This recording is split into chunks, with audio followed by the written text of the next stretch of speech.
తాకట్లో ఉన్న మీ బంగారాన్ని విడిపించి ఆ రోజు ఆన్లైన్ రేటుకి కొంటాం. Sharma gold company. నమస్కారం, వెల్కమ్ టు సుమన్ టీవీ. నేను గీతాంజలి.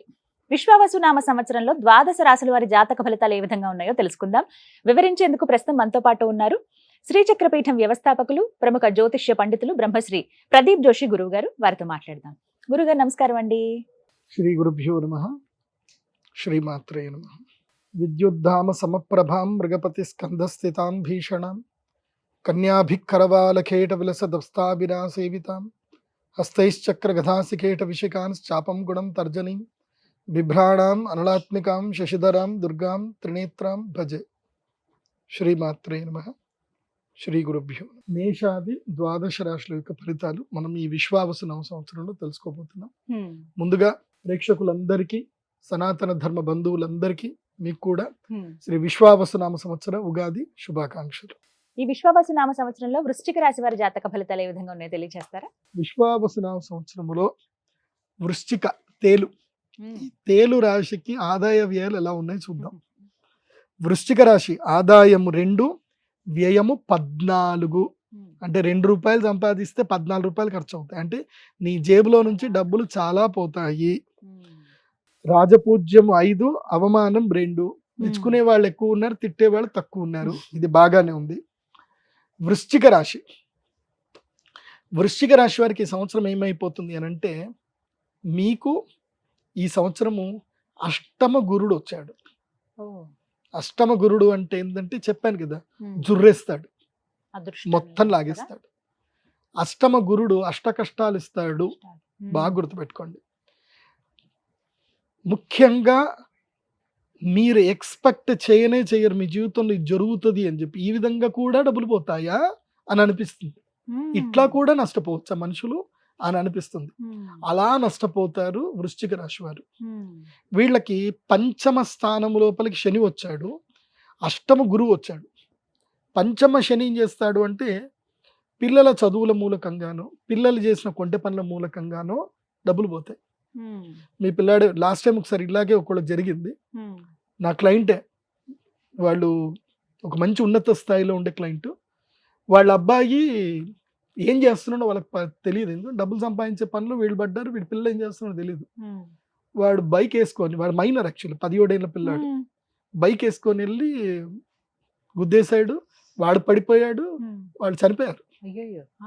అయిపోయింది. మైనర్, అది క్రైమ్ కిందకి అవుతుంది. చాలా ఇబ్బందులు పడ్డారు దాంట్లో నుంచి వాళ్ళు బయటపడ్డానికి. సో మీ పిల్లలు ఎవరైనా వృశ్చిక రాశిలో వాళ్ళు పుట్టి, మీ పిల్లలు ఎవరైనా పెద్దవాళ్ళు అయ్యి మైనర్లు కనుక ఉంటే, మీ బైక్ తాళాలు దాచిపెట్టుకోండి. వాళ్ళు వెళ్తారు, ఏవో తప్పులు చేస్తారు. ఇట్లాగే ఏదో ఒకటి, బైకే కాదు ఇంకా ఏవైనా సరే. ఇప్పుడు మీ స్మార్ట్ ఫోన్ ఉంటుంది, మీరు వాళ్ళకి యాక్సెస్, వీడియో గేమ్ యాక్సెస్ ఇస్తారు, ఏదో ఒకటి లింక్ వస్తుంది, క్లిక్ చేస్తారు, ఉన్న డబ్బులన్నీ ఎగిరిపోతాయి. కాబట్టి వృశ్చిక రాశి వారు ఎంత అప్రమత్తంగా ఉంటే అంత మంచిది. ముఖ్యంగా మీ మొబైల్కి, మీ స్మార్ట్ ఫోన్కి ఏదైతే లింక్ ఉండే అకౌంట్ ఏదైతే ఉందో ఆ అకౌంట్ని ఆఫ్లైన్ అకౌంట్ చేసి పెట్టేసుకోండి. మీ డబ్బులు సత్తని ఎగిరిపోతాయి. మీకు ఎట్లా ఎగిరిపోయినా కూడా మీకు తెలియదు చెప్తున్నా. తర్వాత పోలీస్ స్టేషన్ పోయినా, ఎక్కడ పోయినా వాళ్ళు కంప్లైంట్ రిజిస్టర్ చేసుకుంటారు, మేము చూస్తామని చెప్తారు. వాళ్ళ సాధ్యమైనంత వాళ్ళు చేస్తారు, కానీ దొరకకపోతే ఏం చేయలేరు.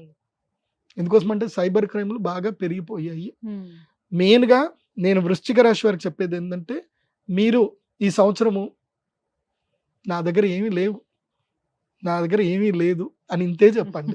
లేదు అని చెప్పకపోయే బదులు, ఏమోరా చూద్దాం, ఎవరైనా డబ్బులు అడిగారు, చూద్దాం, చేద్దాం, చూద్దాం, మళ్ళీ రేపురా, ఎల్లుండిరా, ఇలా చెప్పాలి తప్ప ఇంకేమీ అసలు డబ్బులు ఇవ్వడాలు ఇవేం చేయకూడదు.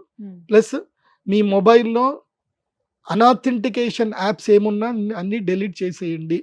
ఈ సంవత్సరం వృశ్చిక రాశి వారు అప్పులు చేయకూడదు, అప్పులు ఇవ్వకూడదు. అది ఎంత గొప్పదైనా సరే అప్పులు చేయకూడదు, అప్పులు ఇవ్వకూడదు. నేను ఒకటి చెప్తున్నా, అప్పు అనేటువంటిది జీవితంలో ఎలాంటిదంటే, నువ్వు నదిలో ఈదేటప్పుడు బండ కట్టుకున్నట్టు. నీకు ఇప్పుడు నువ్వు చెరువులో ఈత్తున్నావు, బండ కట్టుకున్నావు, నువ్వు ఈత్తానే ఉండాలి. ఈదడం ఆపావంటే మునిగిపోతావు. బండ ఏం చేస్తుంది, ముందుకు పోనీయదు, నువ్వు ఈత్తూనే ఉండాలి. సో నీ అప్పు కూడా నీ జీవితం అంతే చేస్తుంది. కాబట్టి వృశ్చిక రాశి వారు ఈ సంవత్సరము be cautious about the cyber frauds and links. And మీ యొక్క డబ్బులు చాలా, నా దగ్గర ఏం డబ్బులు లేవు అన్నట్టుగానే ఉండండి. ఉన్నాయి కూడా మర్చిపోండి. అవి బ్యాంకులో ఎఫ్డి వేసేసేయండి, మర్చిపోండి అంతే. ఇంకా దేని జోలికి వెళ్ళకూడదు. ఈ సంవత్సరం ఎట్లుండాలంటే వృశ్చిక రాశి వారు తిన్నామా, పడుకున్నామా, తెల్లారిందా, ఇంతే. ఉద్యోగం చేస్తూ వెళ్ళాలి. కొత్త వ్యాపారాలు, కొత్త జోలికి వెళ్ళకూడదు. ఒకవేళ ఏది ఉన్నా సరే నిమ్మకు నీరెత్తినట్టుగా ఉండాలి. సింపుల్ వేలో నీకెంత నాకెంత, ఎగ్జిట్ ప్లాన్ లేకుండా ముందుకు వెళ్ళకూడదు. బాగా గుర్తుపెట్టుకోండి.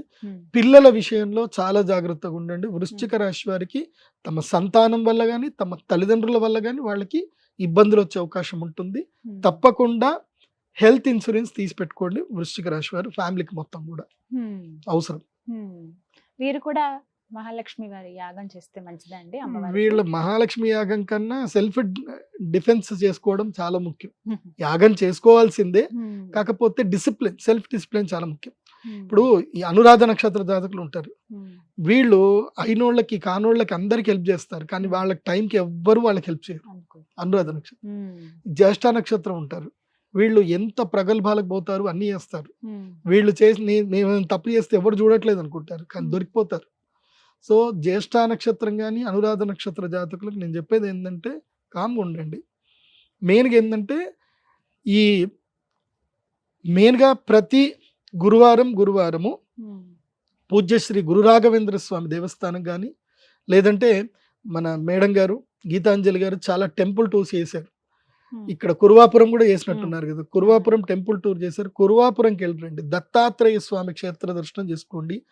గాణగాపూర్కి వెళ్ళండి, లేదంటే పిఠాపురం వెళ్ళండి. దత్తాత్రేయ స్వామి వారి క్షేత్రాలు చేయండి. చాలా మంది గురువారం అనేసరికి ఎక్కడికో పోతారు. అది మన ప్లేస్ కాదురా నాయన. మన ప్లేస్లు గురువారం మనం పోవాల్సిన ప్లేస్ ఏంటంటే, ఇది మన గురువారం మనం పోవాల్సింది పూజ్య శ్రీ గురు రాఘవేంద్ర స్వామి వారి దేవస్థానం, లేదా దత్తాత్రేయ స్వామి వారి దేవస్థానం, లేదా దక్షిణామూర్తి దేవస్థానం. ఇవి మన దేవస్థానాలు. మీకు ఏదో దిక్కుమాలలో ఒక సినిమా తీసేసి ఇక శరణం శరణం అంటే మీరు కూడా శరణం అనుకొని పోతున్నారు. అవన్నీ దుర్మార్గులు రా, అవన్నీ కావు, అర్థం చేసుకోండి. సనాతన ధర్మం గొప్పది. ఒక మహావృక్షం వదిలేసి ఒక గంజాయి చెట్టు చుట్టూ తిరుగుతా అంటే అది మీ దుర్మార్గం. ఎందుకోసం అంటే గంజాయి నీకు క్షణకాలంలో ఆనందాన్ని ఇస్తుంది, కానీ సనాతన ధర్మం మహావృక్షం నీకు కమ్మటి పండ్లు ఇస్తుంది. కమ్మటి ఆరోగ్యాన్ని ఇచ్చే పళ్ళు కావాలా, లేకపోతే మత్తెక్కిచ్చే గంజాయి కావాలా, అది నీ ఇష్టం. అది కూడా చెట్టే, గంజాయి అంతే, గంజాయి చెట్టు. కాబట్టి గురువారం గంజాయి చెట్టు దగ్గరికి వెళ్ళొద్దు.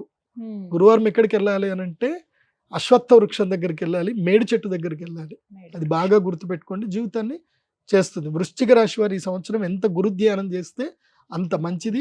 ఒక మంచి గురువుని సేవించండి, దేవాలయాలు వెళ్ళండి, దేవాలయాల్లో క్లీనింగ్ చేయడం అవన్నీ కూడా పని చేయండి. శారీరక శ్రమ ఎక్కువ చేయాలి వృశ్చిక రాశి వారు. ఎంత శారీరక శ్రమ చేస్తే ఈ సంవత్సరం అంత మంచిది. చక్కగా వివరించారండి, ధన్యవాదాలు. శ్రీమాత.